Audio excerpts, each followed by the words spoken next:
ایک بات یہاں پر یہ سمجھنی چاہیے کہ ایک تو طریقہ حدیث کا نقل کرنے کا یہ ہے کہ صحابی یہ کہیں کہ میں نے حضور کو یہ کہتے ہوئے سنا ہے کہ حضور یہ فرماتے ہیں، اس کو بولا جاتا ہے حدیث۔ یہ ایک عام حدیث ہے جو حدیثیں ہوتی ہیں، اور بعض مرتبہ طریقہ یہ ہوتا ہے کہ صحابی یہ کہتا ہے کہ اللہ کے نبی نے یہ بات فرمائی، اور پھر اللہ کے نبی یہ کہتے ہیں کہ اللہ نے یہ بات فرمائی،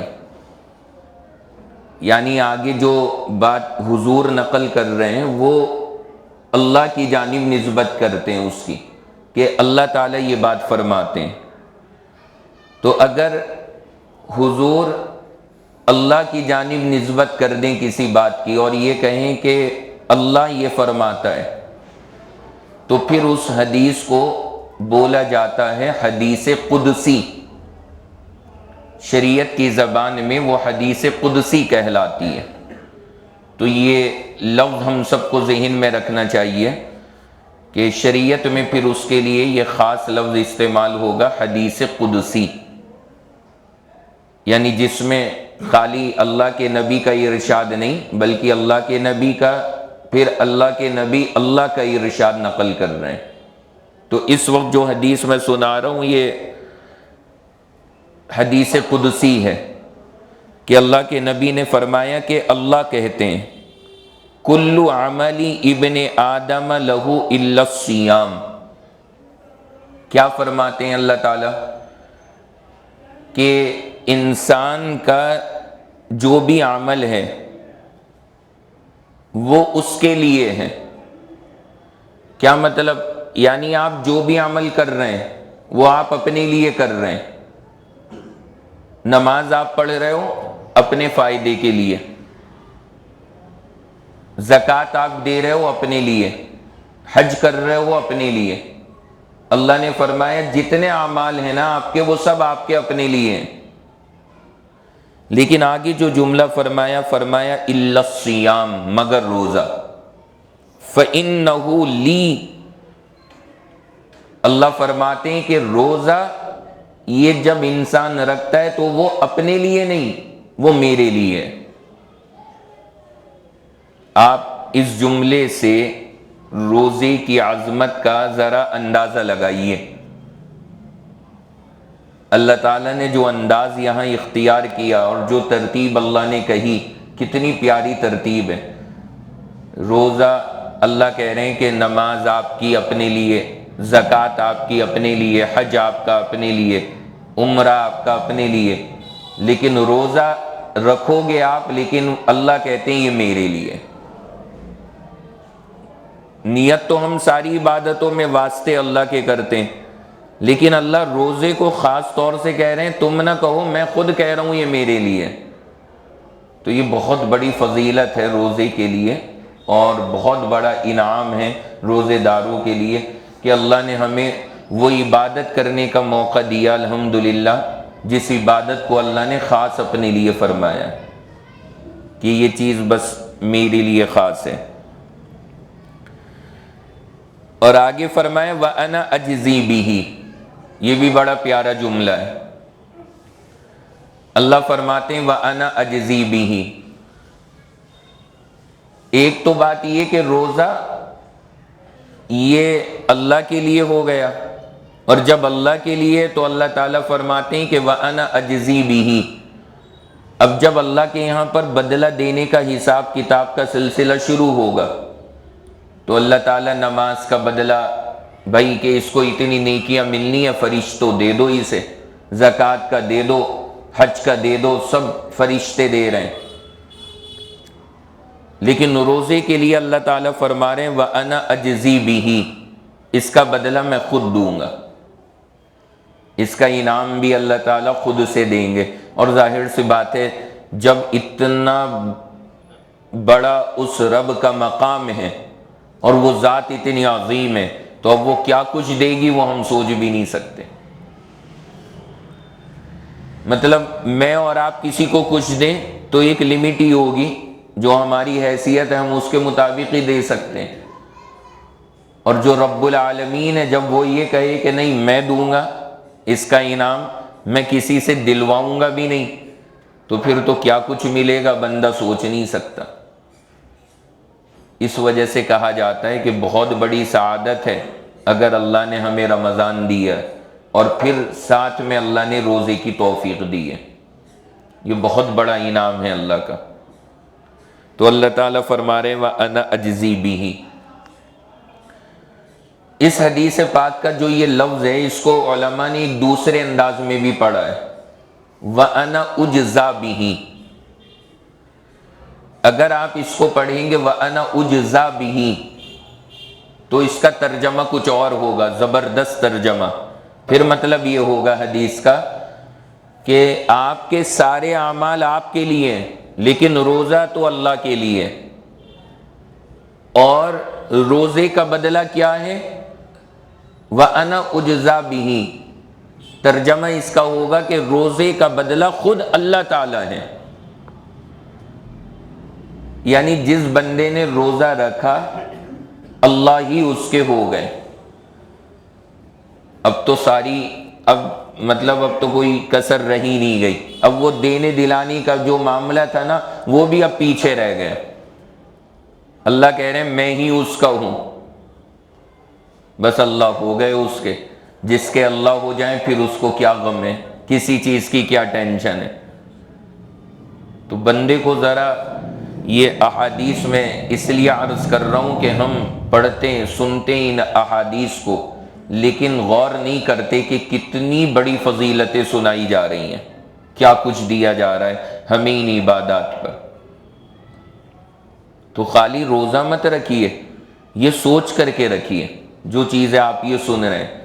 جب آپ یہ سب چیزیں سوچ کے روزہ رکھیں گے نا تو پھر مزہ آئے گا روزے کا۔ ابھی تو فارمیلٹی پوری ہو رہی ہے، بس صبح میں اٹھ گئے، 5 بجے سحری کر لی، پھر اس کے بعد میں افطار ہو گیا کہ بس 1 روزہ 2 روزے 3 روزے۔ اگر آپ یہ سوچیں گے جو یہ مضمون ہے حدیث کے تو پھر مزہ آئے گا اس عبادت کا، پھر لطف آئے گا۔ وہ ایک فارمیلٹی نہیں ہوگی، وہ ایک روح کی پکار ہوگی کہ بھائی یہ تو بڑا پیارا موقع ہے۔ ایک صاحب تھے، ان کو شوگر کا مسئلہ تھا، انہوں نے مسئلہ پوچھا مجھ سے تو میں نے بتا دیا۔ تو اب جو مسئلہ تھا وہ عرض کر دیا کہ بھائی یہ مسئلہ ہے، وہ بات آ گئی ان کے سامنے۔ اب اتنی مجبوری بتائی کہ آدمی نے کہہ دیا کہ بھائی گنجائش نہ رکھو، لیکن اس کے بعد ایک جگہ بھی بیان ہوا، اس بیان کے اندر وہ تھے اور فضیلت سنی انہوں نے روزے کی۔ تو کل میری بات ہوئی، کہنے لگے کہ اجازت تو آپ نے دے دی تھی لیکن میں نے روزہ رکھنا شروع کر دیا۔ اب یہ دیکھیے پہلے کیا تھا، خالی انہیں روزے کا تصور تھا کہ بس روزہ رکھنا ہے، اور جہاں ذرا سا عذر آیا آدمی نے چھوڑ دیا روزہ کہ بھائی معافی ہے تو چھوڑ دو۔ لیکن جب اس کا انعام پتہ لگا اور بندے کو یہ احساس ہوا کہ یہ نعمت مجھے شاید کبھی زندگی میں نہ نصیب ہو، تو پھر بندے نے کہ بھائی اب تو چاہے جو کچھ ہو کرنا ہے تو کرنا ہے۔ تو وہ حوصلہ پیدا ہوتا ہے، پھر آدمی بچتا نہیں، شوق سے کرتا ہے اگر یہ چیزیں ہم ذہن میں رکھیں گے۔ تو مجھے تو یہی پڑھ کر کے بڑا مزہ آتا ہے اللہ تعالیٰ کا یہ کہنا کسی عمل کے بارے میں کہ نماز تمہارے لیے، زکوٰۃ تمہارے لیے، حج تمہارے لیے، لیکن تمہارا روزہ وہ میرے لیے ہے۔ یہی بڑا مزے کا جملہ ہے، بندے کو ساری محنت وصول کرا دیتا ہے۔ تو اس وجہ سے ان باتوں کا استحضار رکھنا چاہیے، سوچنا چاہیے اپنی عبادتوں میں۔ آگے فرمایا وَالصِّيَامُ جُنَّةٌ، روزہ ڈھال ہے۔ کس چیز سے ڈھال ہے؟ 2 چیزوں سے۔ پہلی چیز علماء نے لکھی کہ روزہ ہمیں گناہ سے روکنے کا ذریعہ ہے. بندہ روزہ رکھے گا گناہوں سے بچے گا. اور یہ تجربہ ہے، جس بندے نے روزہ رکھا پھر وہ دن میں الٹی حرکتیں کرنے سے ڈرتا ہے، یار میرا روزہ ہے، تو بہت سارے گناہ صرف اس نیت سے چھوڑ جاتے ہیں کہ ہمارا روزہ ہے. یہ تصور ہمارا ہمیں گناہوں سے بچا لیتا ہے. تو گناہوں سے ڈھال ہے یہ روزہ. جیسے داڑھی کا مسئلہ میں عرض کرتا ہوں، اللہ نے جو یہ نعمت دی ہمیں داڑھی کی، یہ ڈھال ہے گناہوں سے، بہت سارے گناہوں سے یہ داڑھی ہماری روکنے کا ہم کو ذریعہ ہے. آدمی یہ رکھ لے تو جو بہت سے گناہ ہو رہے ہیں نا وہ خود بخود بند ہو جاتے ہیں. یہ اس کی روکنے کا ایک سبب بن جاتی ہے. تو اللہ نے فرمایا روزہ بھی اسی طرح ہے، یہ بھی ایک ڈھال ہے. روزہ رکھو گے تو گناہوں سے بچنا آسان ہو جائے گا، گناہوں سے بندہ محفوظ رہے گا. دوسری چیز لکھی ہے کہ دوزخ سے حفاظت کا ذریعہ ہے. تو یا تو گناہوں سے بچے گا، اور جب ظاہر سی بات ہے کوئی گناہوں سے بچ گیا تو دوزخ سے تو خود بخود بچ جائے گا. تو یہ دونوں چیزیں ساتھ میں جڑی ہوئی ہیں، گناہ ختم تو دوزخ بھی ختم. تو روزہ ہمیں بہت ساری خرافات سے روکنے کا ذریعہ بنتا ہے. جو حضرات روزے رکھ رہے ہیں وہ ماشاءاللہ بہت سے گناہوں سے بچ رہے ہیں، اور جو روزے نہیں رکھ رہے ہیں نا، بس ایک تو وہ یہ گناہ کر رہے ہیں کہ روزہ چھوڑ رہے ہیں، اور اوپر سے اس کے علاوہ اور نہ جانے کیا کیا غلطیاں کرتے ہیں کہ آپ اگر ان کی زندگی دیکھیں تو بندے کو شرم آتی ہے، حیرت ہوتی ہے کہ اللہ کیسی یہ بندے زندگی گزار رہے ہیں اگر وہ روزوں کا اہتمام نہیں ہے. تو ہمیں یہ چیز سوچنی چاہیے کہ روزہ یہ ڈھال بنے گا، ہمیں گناہوں سے روکنے کا ذریعہ بنے گا، دوزخ کی آگ سے بچانے کا ذریعہ بنے گا. اللہ نے یہ برکتیں روزے کی رکھی ہیں. آگے اللہ کے نبی نے فرمایا فَإِذَا كَانَ يَوْمُ صَوْمِ أَحَدِكُمْ فَلَا يَرْفَثْ وَلَا يَصْخَبْ. حضور نے فرمایا جب روزہ اتنی بڑی چیز ہے تو جب تمہارا روزہ ہو تو ذرا اب اس کا لحاظ بھی رکھنا کچھ باتوں کا. کیا فرمایا؟ فَلَا يَرْفَثْ وَلَا يَصْخَبْ. یہ دو الفاظ اللہ کے نبی نے استعمال کیے. یرفس علماء نے اس کا مطلب جو لکھا ہے گندی باتیں، روزے کی حالت میں وہ نہ کی جائے. گندی باتیں یا ایسا کلام جس سے شہوت یا روزے کے خلاف طبیعت میں ابھار پیدا ہو، ان چیزوں سے بچنا چاہیے.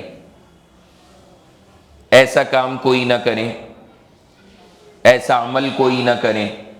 شوہر بیوی کے معاملات میں احتیاط کریں، یعنی آپس میں کوئی ایسی گفتگو نہ شروع کریں روزے کی حالت میں جس میں خطرہ ہو کہ آگے آدمی جماع میں یا ہم بستری میں مبتلا ہو جائے گا. ایسے اعمال سے بچیں. فلا یرفث، کوئی ایسی ایکٹیویٹی نہ کریں جس سے اپنی طبیعت پر کنٹرول بھاری پڑ جائے، کوئی ایسی ایکٹیویٹی نہ ہو. تو یہ شریعت نے ہمیں ہدایت دی. ولا یصخب، اور بیہودہ بکواس یعنی گندی باتیں، الٹی سیدھی باتیں، جیسے گالی وغیرہ دینا روزے کی حالت میں، اور گالیاں بھی دے رہے ہیں. کچھ لوگوں کو تو یہ سنا ہے روزے کے اندر انہیں روزہ لگتا ہے، اور جب انہیں روزہ زیادہ لگتا ہے تو وہ گالیاں بکتے، بیوی کو، بچوں کو، سب کو گالیاں ایک طرف سے سنا رکھی ہیں.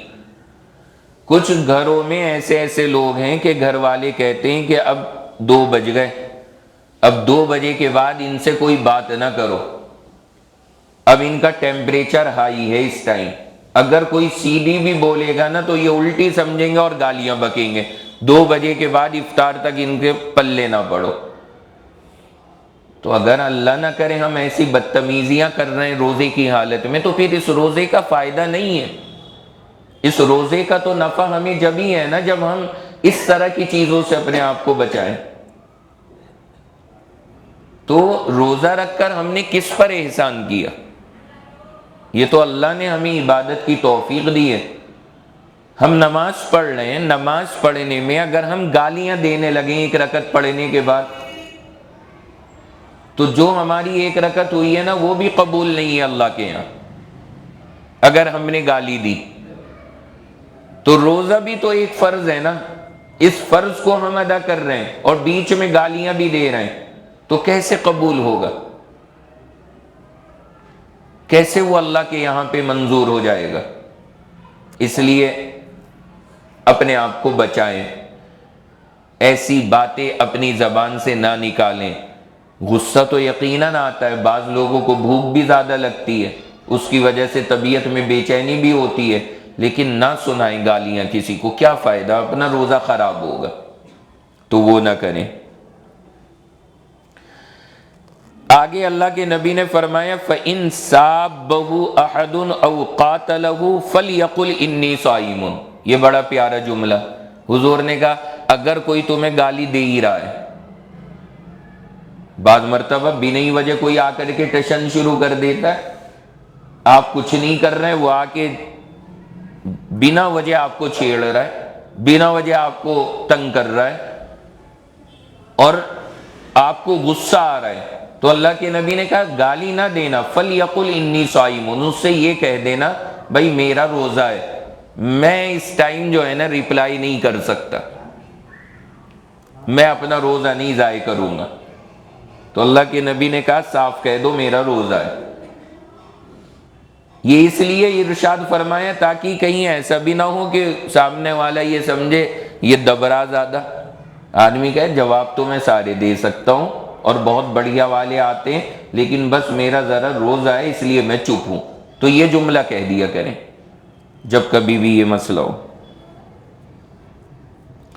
والذی نفس محمد بیدہ لخلوف فم الصائم اطیب عند اللہ من ریح المسک۔ بہت پیارا جملہ فرمایا حضور نے، قسم اس ذات کی جس کے قبضے میں محمد صلی اللہ علیہ وسلم کی جان ہے۔ حضور کا انداز دیکھیں، قسم اللہ کی، حضور قسم کھا کر کے کہہ رہے ہیں قسم اس ذات کی جس کے قبضے میں میری جان ہے، فرمایا لخلوف فم الصائم، روزے دار کے منہ کی جو بو ہے یہ اللہ کے نزدیک زیادہ پسندیدہ ہے مشک کی خوشبو سے، اس سے زیادہ اللہ کو اچھی لگتی ہے روزے دار کے منہ سے آنے والی بو۔ اب جیسے ہم پورے دن روزے سے رہے الحمدللہ، تو اب اس وقت میں منہ سے ایک عجیب سی کیفیت آنے لگتی ہے۔ اچھا اگر آپ مسواک وغیرہ بھی کر لینا وہ تب بھی آتی ہے، کیونکہ اس کا تعلق معدے سے ہے، اندر معدہ خالی ہے، تو جب وہ ایک چیز خالی ہے تو اس میں بھاپ سی بنتی ہے، وہ ہمارے منہ سے باہر نکلتی ہے، تو چاہے آپ مسواک بھی کر لیں، منہ صاف بھی کریں، لیکن وہ بو ہلکی سی عجیب سی آتی ہوئی محسوس ہوگی۔ تو اللہ کے نبی نے فرمایا جو یہ بو آ رہی ہے اللہ کو اس کا جو معاملہ ہے اللہ کے یہاں پہ مشک سے زیادہ عمدہ ہے۔ روزے دار سے اللہ کیسی محبت فرما رہے ہیں، بندہ ذرا اندازہ لگائے، امیجن کرے، یہ حدیثیں ہمیں سمجھاتی ہیں۔ اور آگے فرمایا بڑا پیارا جملہ فرمایا للصائم فرحتان یفرحہما، فرمایا روزے دار کو 2 خوشیاں ملتی ہیں جس سے اسے بڑا مزہ آئے گا، روزے دار کے لیے ہیں یہ 2 خوشیاں۔ اور جو صبح میں آج کل بھی 9 بجے پراٹھے کھا رہے ہیں، دوپہر کے 2 بجے دوپہر کا کھانا کھا رہے ہیں، عصر کی چائے پی رہے ہیں، ایسے لوگوں کے لیے یہ مزے نہیں ہیں۔ جو روزے دار ہیں اللہ کے نبی نے فرمایا ایسوں کو 2 خوشیاں ملیں گی، کیا کیا دو خوشیاں؟ فرمایا اذا افطر فرح بفطرہ، فرمایا جب افطار کرو گے تو افطار میں مزہ آ جائے گا۔ یہ جو مزہ ہے نا افطار کا، یہ تو روزے داری کو ملتا ہے، اور جو روزے دار نہیں ہو اسے کیا پتا۔ اب جب کتنا بھی اچھا موسم چل رہا ہے، حالانکہ اب تو کچھ سخت بھی ہو گیا ہے موسم، لیکن پھر بھی کتنا بھی اچھا موسم ہے، اس کے باوجود افطار کا مزہ لگی ہے۔ ایسا نہیں ہے کہ پیاس نہیں لگ رہی، بھوک زیادہ نہیں لگ رہی تو مزہ نہیں آ رہا، نہیں، افطار کا ذائقہ اپنا ہے، اس ذائقے کا کوئی مقابلہ نہیں کر سکتا۔ آپ پورے سال عصر کے بعد چائے پیتے ہیں گھر پر بنا کر، وہ مزہ آپ کو اس چائے میں کبھی نہیں ملے گا جو آپ کو اللہ افطار میں دے رہے ہیں، اس کا مزہ ہی الگ ہے۔ تو یہ تو روزے داروں کو ملے گا۔ جو بے روزے دار ہیں بس اللہ ہی ہدایت دے انہیں یہ مزہ، وہ کہا جاتا ہے نا بندر کیا جانے ادرک کا سواد، وہ مسئلہ ہے، وہ کیا جانے۔ روزے کے اندر جب بندہ نعمتیں کھاتا ہے اور پانی پیتا ہے اور اچھی چیزیں استعمال کرتا ہے، کیسی روح میں تازگی آتی ہے، سبحان اللہ۔ تو ایک خوشی تو افطار میں مل رہی ہے آپ کو، اور فرمایا وَإِذَا لَقِيَ رَبَّهُ فَرِحَ بِصَوْمِهِ، فرمایا دوسری خوشی اس دن تمہیں ملے گی جس دن تم اللہ سے ملو گے۔ کتنا پیارا جملہ ہے، دوسری خوشی اس دن ملے گی جس دن اللہ سے ملو گے۔ تو اب کیا ملے گی اس دن خوشی؟ یہ سب سسپینس ہے، چھپایا گیا ہے معاملہ، کچھ یہاں پر کیا بولتے ہیں ڈسکلوز نہیں کیا، سب بند ہے۔ کیا ہے پتہ ہی نہیں، کیا ہے، کیا ملے گا۔ جو آپ نے ابھی سنا اللہ ہی ملے گا تو بس بات ہی ختم ہو گئی ہے، کیا انعام مل رہے ہوں گے۔ تو ایک خوشی تو فرمایا افطار کے وقت آپ کو ملے گی، اور دوسری خوشی آپ کو اس دن ملے گی جب آپ اپنے رب سے ملو گے انشاءاللہ۔ تو اللہ تعالیٰ اس دن ہم لوگوں کو نہ جانے کیا نعمت دیں گے، بس اللہ قبول فرما لے ہم سب کی یہ عبادت روزے۔ تو اللہ کے نبی فرما رہے ہیں اس دن جو تمہارا دل خوش ہوگا نا وہ الگ ہی ہوگا، اور اس دن کیا ملے گا وہ وہیں دیکھنا، یہاں نہیں بتایا جا سکتا، آپ امیجن بھی نہیں کر سکتے، سوچ بھی نہیں سکتے اللہ کیا دیں گے۔ تو یہ ہے حدیث مبارکہ۔ حضرت ابو ہریرہ رضی اللہ عنہ نے اس حدیث کو حضور سے نقل کیا، اور اللہ کے نبی نے یہ ساری باتیں اللہ سے نقل کی ہیں، اس لیے اس حدیث کو کہا گیا حدیث قدسی۔ اور حضرت امام بخاری نے اپنی بخاری شریف میں 1894 نمبر پر اس حدیث کو نقل کیا، اور حضرت امام مسلم نے 1151 نمبر پر۔ یہ بخاری اور مسلم حدیث کی سب سے زیادہ اوتھینٹک کتابیں، ان دونوں کتابوں میں یہ حدیث موجود ہے۔ ایک تو دونوں کتابیں عظیم، پھر صحابی عظیم ابو ہریرہ جیسے صحابی، اور پھر وہ نقل کر رہے ہیں بات اللہ کے نبی سے، اور پھر اللہ کے نبی نقل کر رہے ہیں اللہ سے۔ تو مطلب مزے پہ مزہ ہے۔ اللہ تعالی ہم سب کو قدر نصیب فرما دے، اور جو یہ روزے چل رہے ہیں اللہ ہم سب کو جم کے دل لگا کر کے پورے شوق اور رغبت کے ساتھ اللہ ہمیں یہ روزے رکھنے کی توفیق عطا فرما دے۔ تو یہ سوال جواب سے پہلے میں نے سوچا کہ ایک حدیث سنا دی جائے، مذاکرہ کر لیا جائے، تاکہ رمضان المبارک کا ہم سب کو اہتمام اور اچھی طرح سے پیدا ہو جائے۔